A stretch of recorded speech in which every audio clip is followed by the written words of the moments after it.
Welcome back, bienvenue, and all that jazz. We are reconvened this day to talk about my 10 and one honorable mention favorite reads from the year of 2024. These will be in ascending order of how much I liked them, and I will keep things as non-spoiler as possible, as usual, unless I feel the need to go into some spoilers like I did in my least favorite reads of 2024, but I will clearly mark it on the screen and give timestamps for you to skip any spoiler things that you don't want to touch. But I think I will be able to avoid spoilers for the most part with these because I don't feel the need to quite rant in the same way. So my one honorable mention is Wind and Truth by Brandon Sanderson. I had a great time buddy reading this book with Angela as well as Elle, and we did a bunch of spoiler-filled discussions on World Hoppers with a bunch of people. The thing that I have with Wind and Truth is I don't know how much of a finale it feels like. It is pitched as like the end of arc 1 of Stormlight Archive, but I don't know how conclusively endy it felt. And I do have some qualms. Like the first half, we don't really get any answers. In the last like 20-ish%, we get bombarded with answers left, right, and middle to questions you didn't even know you had. And I think that those could have been better paced. So I have a little bit of critique for it, but I had so much fun reading it.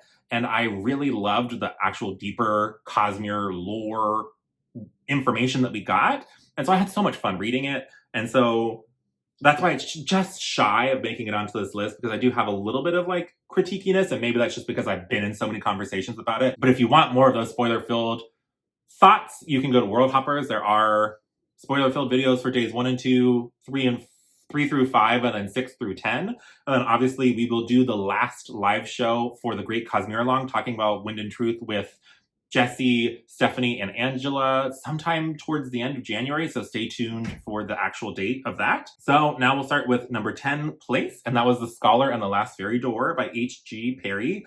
And this is a post-World War I historical fantasy where we have this girl's brother comes back from World War I with this fairy curse on him, and he is dying. And the fairy magic in the magical world is kind of hidden. It's very almost Portal Fantasy adjacent. And we start to learn more about the magical world, and she decides to go study at this magical college in order to try to save her brother. And while there, she makes this new friend group and really starts to find herself and how she navigates new situations and how her dynamic with her family changes after she leaves home to go to school. And it's just a really interesting kind of character study on friendships and found family and how that affects true family and how far you go for siblings. And I think it's just a really poignant and yet fun book, because we also have these twists and turns, and there is a time skip, so we spend some time at school. There is the inciting incident. We skip forward, we see some post-school life, and then there's another inciting incident. So there's a lot that happens, but there's also these moments of just seeing this friendship blossom, and I thought it was so wholesome and sweet. There's not any really strong romantic element. It's much more about this like friend dynamic.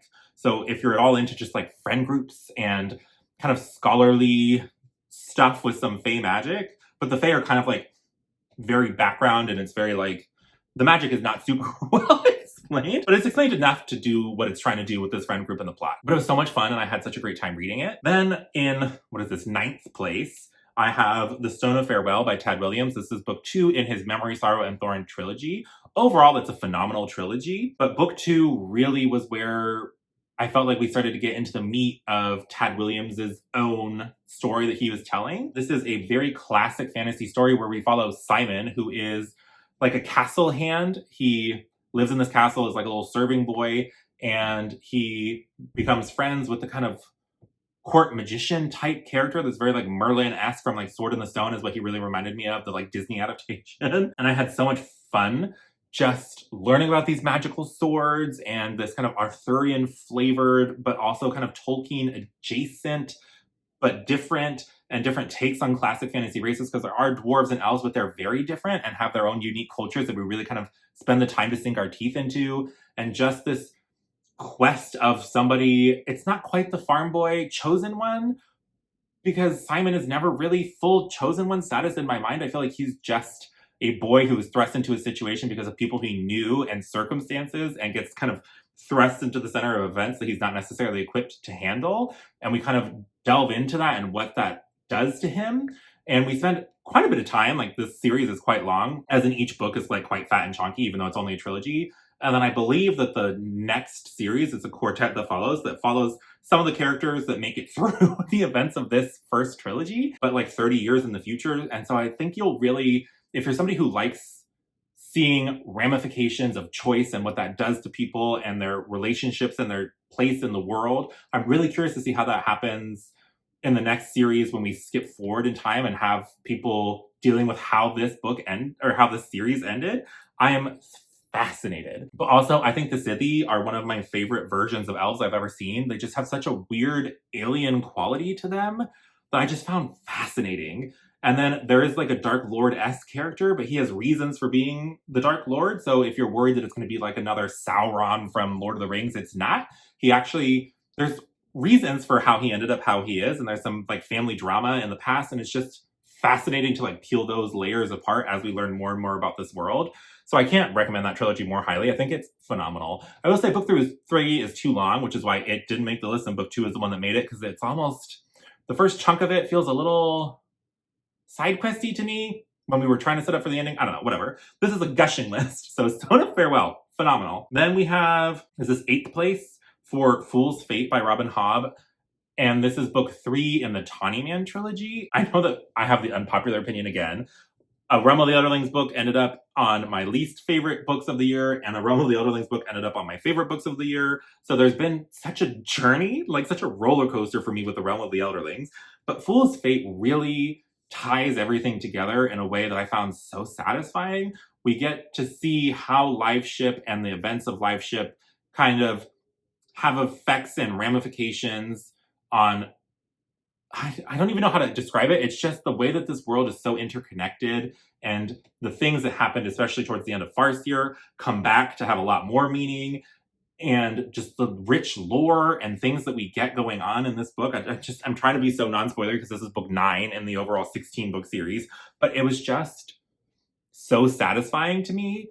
And the emotional journey that we went on. Tawny Man is one of probably my favorite trilogies of all time now, even though Realm of the Elderlings book is one of my least favorite books of the year. I also found one of my all-time favorite trilogies from her as well. So it's such a mixed bag. And I could see myself rereading just Tawny Man. I don't know that I would ever reread other books in this series just because of how much of a bad taste it left in my mouth with the final trilogy, and then some of the stuff from Live Ship Traders that kind of ruined that trilogy for me as well. So I don't know. But I will always have Tawny Man. And Fool's Fate might have been even higher before I had read Fitz and the Fool. I don't know. Whatever it is, what it is. Fool's Fate is... So in some ways I see why people love Robin Hobb, and in other ways I don't get it, but that's fine. Then in, what is this? 10, 9, 8, 7. I can count, I swear. It's like I have a whole PhD in science and I can't do basic counting. But anyways, it's A Sorceress Comes to Call by T. Kingfisher. I don't know why her name is so difficult to say. And this is a standalone short novel by her. I don't think it's a novella. I think it's probably a real full-length novel. I don't know. It's still shorter. It's like 350 pages. But I think that we have this really dark fairy tale tone with some like horrific elements that creep in there. And it's also like a commentary on how parents can be controlling of their children and trying to break that cycle of control mixed with the magic. And just, it's so good. And T. Kingfisher does an excellent job of writing like kind of snarky, wiser, older women, because there is the like old auntie type character, and I love her. She was hilarious and kind of the levity that this really dark story needed. And this book definitely had some moments where I was like, did that really just, that was dark. When you like even remotely think about it for 2 seconds, you're like, wow, I don't know that I expected to go there in this like kind of fairy tale time, but damn, we went there. If you've at all been interested in T. Kingfisher, I think this is a great one to check out. I actually think I enjoyed this more than Nettle and Bone, because I think the themes just speak to me more, because Nettle and Bone was a lot more about this girl going on her quest to save her sister from like an abusive marriage, which I don't necessarily relate to as much. I think it was interesting and well done, but this one, I think I could just relate more to trying to figure out how to break out of this cycle of your parent kind of controlling things in your life. You know what I mean? So I think it was so good. It was so good. And this is where T. Kingfisher's like fear of horses is really on full display. And then she talks about it in the afterword, and I was just like, that's really funny. But then in 6th place, I have Empire of Gold, but it could really be any of the books from the David Bott trilogy. I think they were all phenomenal for different reasons. And I I just had such a good time diving into this trilogy.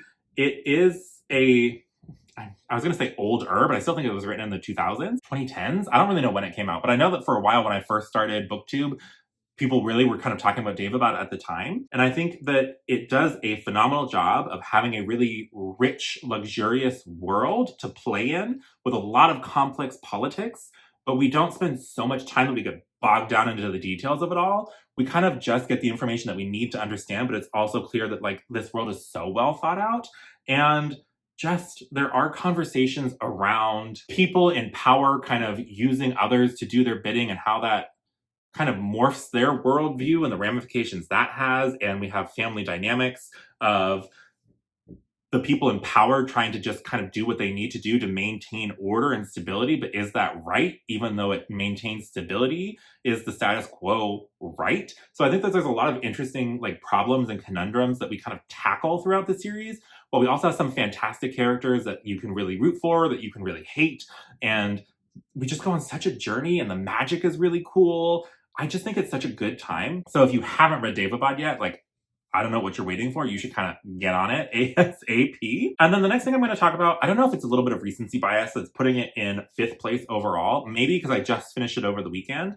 But I also think it just is so nostalgic and speaks to me personally. And so this is Breath of the Dragon, and this is by Shannon Lee and Fonda Lee. And they have no relation to one another. Shannon Lee is Bruce Lee's daughter. And I grew up doing martial arts. I started as a kid, and I trained for decades, and I taught martial arts for 10 years, actually, in between getting my associates and going back to get my bachelor's and then going on to do my PhD. I taught martial arts for a long time. And so just the philosophies of martial arts have been such a part of my upbringing. And so even when I was a kid taking Taekwondo classes, sometimes our instructor would read from these books of like martial arts fables of like the master pouring tea until the tea overspills, and the conversations around like, well, you can't learn if you come in thinking you already know everything, and just some of these like really classic martial arts philosophies just really ooze from the page in this story. And so I just feel the love of martial arts history.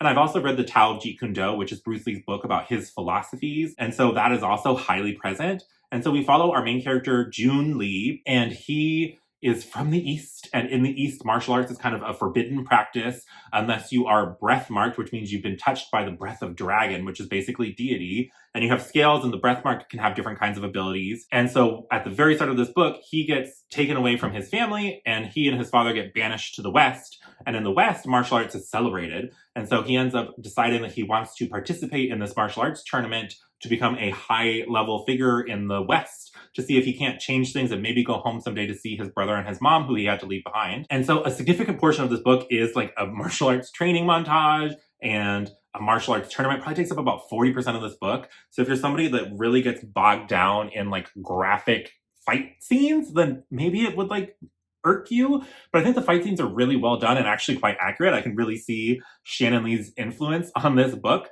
with how we're describing the movements of the body and the different kinds of sweeps and the different kinds of punching and the way to twist, and a lot of conversations around breath control and basically chi, but they call it breath, depending on the martial arts form that you're from. It was such a, like, I'm such the perfect reader for this book because I am a YA fantasy, because this is a YA fantasy story. I'm such a YA fantasy / epic fantasy reader, and I have this deep love of martial arts. And so I think this book just really kind of meets me where I'm at. I don't know that if you're somebody that's not in love with like martial arts, or at least like martial arts movies, and have like nostalgia for those things, that this would work for you as well. I don't know. I'll be very curious, because I think Joshana is supposed to be reading this, and she kind of likes fight choreography and likes martial arts movies, but doesn't have like a close tie to any of the like martial arts history, lore, that kind of stuff. So I'll be really curious. So she'll be a good litmus test for this, about whether or not it works kind of separated from my nostalgic love of martial arts. It's like impossible for me to separate, because part of what I loved about it was it being basically this homage to martial arts. But if you're at all like me and you grew up doing martial arts and you want to read a fun fantasy story with a lot of like martial arts philosophies and really excellently choreographed fight scenes, then I would highly recommend it.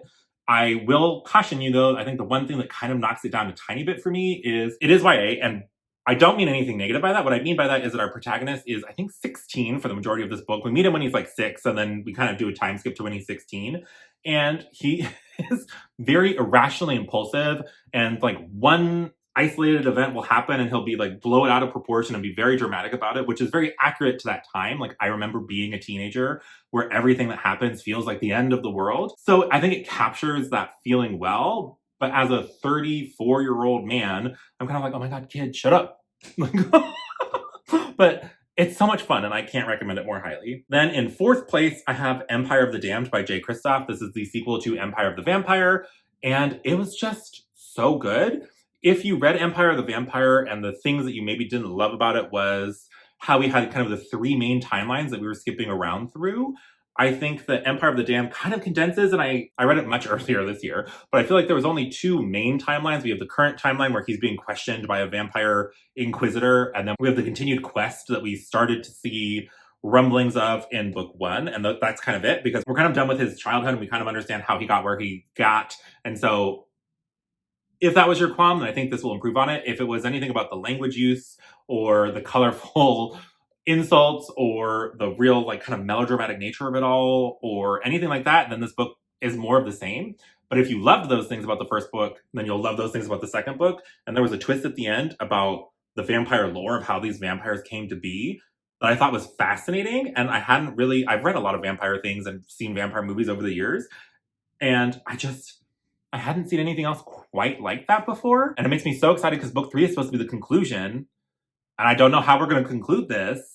And I'm just so excited. It's fantastic. If you like vampire, like epic vampire stories with a very heavy-handed style to them, because I will say it feels kind of like Underworld or Blade or those like early 2000s like gothy vampire movies that are like pretty over the top and they're kind of like actiony to be actiony sometimes, and they have these they are not afraid of being explicit or graphic or vulgar, then I think this might work for you. I think you'll know really quickly if you try even just the first couple pages whether or not the writing style is going to be a vibe for you or not.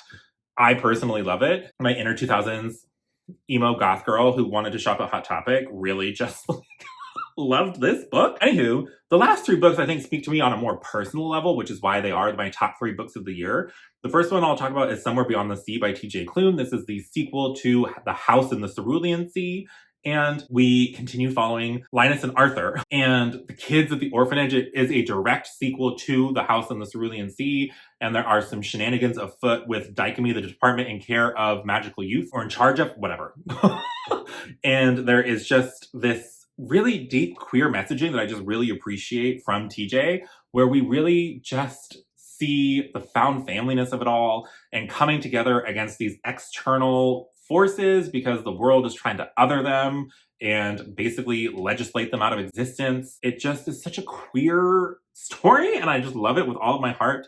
And I think that this is one of those books where the audiobook really enhances the experience because the audiobook narrator does a phenomenal job of giving voices to the kids that really just match them and really enhance the vibe. It's so cute and so wholesome while also tackling some deeper, darker themes around the queer experience. It's everything you could ever want in that kind of story. And so if you've been nervous after reading The House in the Cerulean Sea about whether or not the Somewhere Beyond the Sea would work for you, it is every bit as good, if not better. So if you've been holding off, you should just read it immediately. And then my second place book is The Extraordinary Disappointments of Leopold Parry. And this is the start of the Thunderworld series by Ransom Riggs. And I think this is another one of those books where this one is younger YA or older middle grade. I don't totally know where it fits in the age categorizations, but I grew up loving Portal Fantasies. I loved, is it Jen Siegel? There's Prospero's Children, and obviously HP and Chronicles of Narnia, all of these like amazing Portal Fantasies. I just ate them up as a kid. And this is kind of like speaking to those stories because it is kind of quote unquote Portal Fantasy with that hidden magical world that's kind of hidden away. But we follow the titular Leopold Parry, who grew up watching these kind of cheesy, campy 80s style fantasy movies with his mom about Thunderworld. And she dies before the start of this book.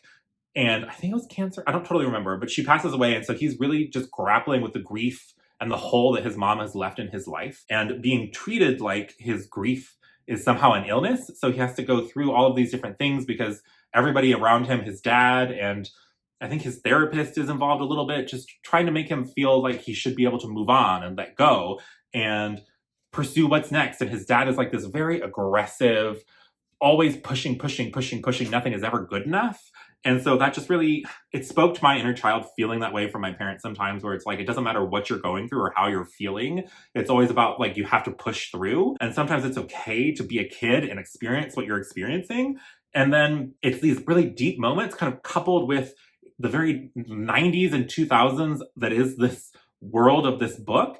And one day he comes across this mechanical raccoon that he's told is a manifestation of his grief, and he ends up being able to find his way into Sunderworld, and things are afoot. And Ransom Riggs always has this way of having this kind of sinister edge to things. It always kind of feels kind of Tim Burton-esque to me that I just eat up, and I can't wait for more stories in this world and for the continuation, because it's just so good. And I don't feel like anybody's talking about it. I feel like Miss Peregrine's Home for Peculiar Children had its time in the sun, but then I don't know anybody else who has read The Extraordinary Disappointments. So if you have read it, please talk to me, or if I've convinced you to read it, let me know. But from here, we will pivot into my favorite book of the year. And surprisingly, it's not a fantasy book. Who is she? I don't know. But it is When the World Tips Over by Jandy Nelson. And this is another one where I just felt so seen. There's this gay character who is expected to be the perfect child. He's expected to have perfect grades, expected to be involved in all the extracurriculars, no matter what he's going through, similar to like Leopold Barry. It doesn't matter, right? His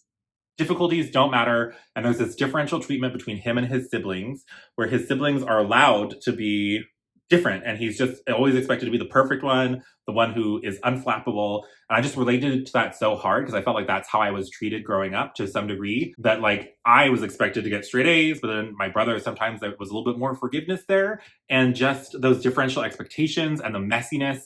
And there's just this idea of generational trauma and actually breaking the cycle, and the messiness of your parents aren't perfect, and figuring out some of the mess that happened between his mom and his dad, and why his dad has been absent from his life. And we get perspectives from the other sibling as well, the older brother, and it's just a fascinating look at the way that different generations are treated can trickle down, and how the younger generations can choose to try to be breaking of those cycles. I just found it like really hopeful messaging, and I feel like this is one, even though it's written for a YA audience, has so many themes and characters that would speak to people of any generation. And so I just think it's almost one of those books that you should just read and explore for yourself, and you can thank me later. I just love it so much. It's so good. And I know Deshauna read it because she loves Jandy Nelson, so it does have these kind of rich metaphors, but the metaphors are never... Sometimes when a book feels particularly purple and you're very metaphorical and using all the similes, sometimes I feel like you have to really like look at it and you're like, what are they even saying? But the way that Jandy Nelson utilizes language and metaphor and simile, I feel like it just captures the feelings of being different ages and the feeling of different things. So her metaphors are never ones that you really have to be like, what is she even saying? That makes no sense. I have to do such a... It's never that. It just is so evocative in the way that she does it. And so if you're somebody who likes language, if you like metaphor and simile, if you want to read about generational trauma and breaking the cycle, or about a queer experience that I feel very seen by, I don't know, like I just can't sing its praises more highly. And I think because it touched me in so many ways that I felt so seen, and it's one of the first times in my 34 years of reading on this earth that I felt more seen like that, that I have such a soft space in my heart for that book. But with that being said, that will wrap up my 10 favorite reads from the year of 2024. If you just want to leave an emoji, leave some kind of rainbow to go for When the World Tips Over, because it obviously has a very rainbowy cover. But if you want to talk to me about any of these books, I'd love to talk to you. If you want to talk spoilers in the comments, just make sure you say the name of the book and spoilers and hit enter a bunch of times. You guys know the drill. Other than that, please do the things. Like this video if you like it. Subscribe if you want to see more bookish stuff like this from me. I'm thinking maybe the next thing will be some kind of series check-in / goals / priorities for 2025, because I finished a lot of the larger series this year. But yeah, I think that will do it for today. I hope everybody has a great start to 2025, and I will talk to you again soon. Bye!